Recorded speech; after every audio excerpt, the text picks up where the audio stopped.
56 ரூபா கிரேடி அவங்க கொடுத்ததை நம்ம 289 ரூபா கொடுத்துருக்கோம்.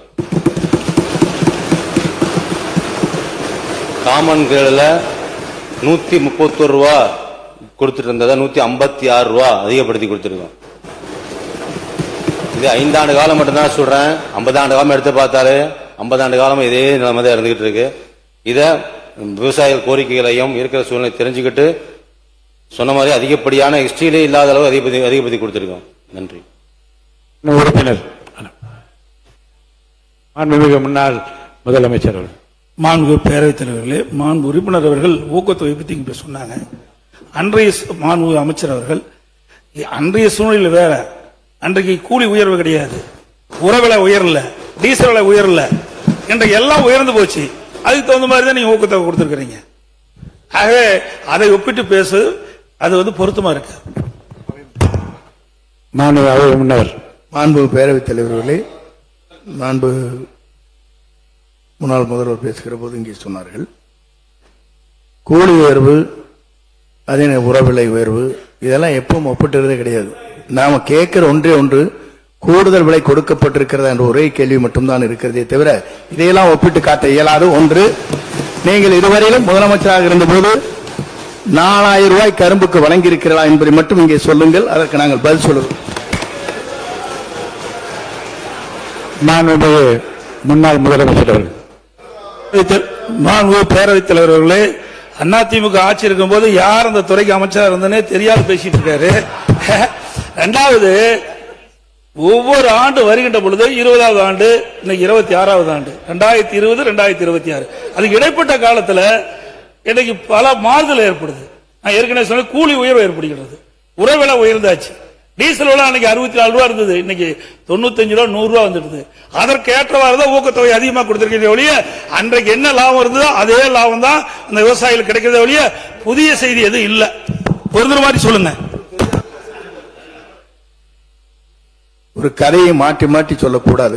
முதலே தெரிஞ்சுக்கல, மாற்றி மாற்றி உறவிலை ஏறிவிட்டது, உறவிலை ஏறிவிட்டது, உறவிலை ஏற்றுவது, கூலி விலை ஏறிவிட்டதெல்லாம் சொல்லிட்டு கதையை சொல்லிட்டு, நாங்கள் ஏற்றி இருப்பது கூடுதலாக மானியத்தை ஏற்றி இருக்கிறோமா இல்லையா என்ற கேள்விக்கு தான் நீங்க பதில் சொல்ல வேண்டும். தவிர இதையெல்லாம் சுட்டி காட்டி அதனாலதான் நீங்க ஏற்றிருக்குன்னு சொல்ல முடியாது. அப்படி சொல்லியிருந்தால் ஒவ்வொரு ஆண்டும் அது போன்ற பல்வேறு மாற்றங்கள் ஏற்பட்டிருக்கிறது. இதே போல உங்களுக்கு தெரியும், உர பற்றாக்குறை வருகிற போது தமிழ்நாட்டிலே எங்கும் உரம் கிடைக்கவில்லை என்ற நிலையில கூட அன்றைக்கும் இதே மானியத்தை தான் நீங்கள் உயர்த்தினோமே தவிர வேறொன்றும் இல்லை. இப்போது புரிந்து கொண்டால் சரி. மாண்பு உறுப்பினர்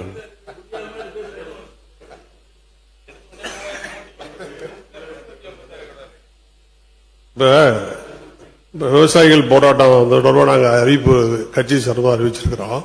எங்க பொதுச் செயலாளர்களுடைய அறிவிப்புல பாத்தீங்கன்னா சென்னையை தவிரன்னு வரும். அதனால நம்முடைய உணவுத்துறை அமைச்சர் சென்னையில குடியிருக்கிறதுனால A to Z இன்னும் கொஞ்ச நாள் சென்று கத்துக்குவாரு. இப்ப எனக்கு தெரியல. இந்த நடப்பு ஆண்டுல விவசாயிகள் நெல்லுக்கு பயிரிடுகிற அடி உரம் இருக்கு இல்லையா, 20க்கு 20, பாமணி 20-20ன்னு பேர். ஒரு மூட்டை 50 கிலோ எவ்வளவு உயர்ந்திருக்கு தெரியுமா? 650 ரூபாய் உயர்ந்திருக்கு. ஒரு மூட்டை யூரியா 200 ரூபாய் உயர்ந்திருக்கு. இப்ப தமிழ்நாட்டில் எந்த வேலைக்குமே உள்ளூர்ல வேலைக்கு ஆட்கள் கிடைக்கல.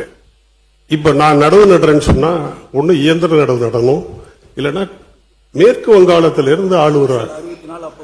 அப்புறம் மின்சார கட்டணம் 2 மடங்கு உயர்ந்து போச்சு. டீசல் இல்ல பயன்படுத்துறாங்க. டீசல் பாத்தீங்கன்னா 105 ரூபாய் 110 ரூபாய். ஆக பூச்சி மருந்து அப்படியே டபுள் ஆயிடுச்சு. பூச்சியும் அதிகரிச்சிருச்சு, பூச்சி மருந்தும் அதிகரிச்சிருச்சு, நோய் மருந்தும் அதிகரிச்சிருச்சு. ஒரு வாரத்துக்கு ஒரு தடவை மருந்து அடிச்சாதான் நெல்ல பயிரை காப்பாற்ற முடியும் என்கிற நிலை இருக்கிறது. நான் இந்த வறட்சியில 16 ஏக்கர் நடவு செய்திருக்கிறோம். டைரக்டர் வந்தாங்க, தோட்டக்கலை டைரக்டர் வந்தாங்க, டிஸ்ட்ரிக்ட் கலெக்டர் வந்தாங்க, வந்து பார்த்தாங்க. இப்போ இந்த எரிச்ச வெயில்ல மழையே இல்லாததுனால நம்ம இருப்பு வச்ச தண்ணிய பாய்ச்சறதுனால இந்த டெம்பரேச்சர் ரைஸ் ஆகி எங்க ஊர்ல எல்லாம் பாத்தீங்கன்னா பேரவைத் தலைவர் 2 பக்கம் கடலுங்க, ஒரு பக்கம் கிழக்கையும் ஒரு பக்கம் தெற்கையும், 2 பக்கம் கடல்ல கடல் காற்று வீசுறதுனால நல்ல தண்ணியே உப்பு தண்ணியா மாறிடுது. அதனால நிலத்துல பாதி வரைக்கும் பயிர் இருக்கும், பாதி வரைக்கும் செத்து போச்சு. டைரக்டர் வந்து பார்த்தாங்க, தோட்டக்கலை டைரக்டர் வந்து பார்த்தாங்க, கலெக்டர் வந்து பார்த்தாங்க, விவசாயத்துறை மாண்புமிகு விவசாயத்துறை அமைச்சர் சொன்னார் என்னமோ தெரியல, வந்து பார்த்தாங்க. ஆக விவசாயிகளின் பாடு என்பது மிக மிக மிக கஷ்டமான கண்ணீர் விடுகிற ஒரு நிலை இருக்கிறது. இது வந்து ஏதோ நிலம் இருக்குது, வேற வேலை இல்லை, வேற வழி இல்லை, அதுல நாங்க பண்ணிட்டு இருக்கிறோங்கிறது தான் உண்மையை தவிர, ஈரோட்டில் உங்களுக்கு தென்னை மரம் பொத்து பொத்துன்னு உழுவுது, காய் மஞ்சள் காய்க்குது, கறிக்குது, எல்லா விதமான பணப்பயிர் உங்களுக்கு இருக்கு. எங்கள்கிட்ட ஒண்ணுமே கிடையாது. வந்து பார்த்தவங்களுக்கு தெரியும், வேலிக்கருவ பயிர் தான் இருக்கு எங்கள்கிட்ட, சீம காட்டாமணி தான் இருக்குது, ஆகாய தாமரை தான் இருக்குது. அதை அழிக்கணும்னு கேட்கிறோம், அதுக்கும் நீங்க பணம் கொடுக்க மாட்டேங்கிறீங்க, அதையும் அழிக்கல. ஆக விவசாயிகள் 100% அவதிக்குள்ளாகி இருக்கிறார்கள் என்பதை மட்டும் இங்கே பதிவு செய்கிறேன்.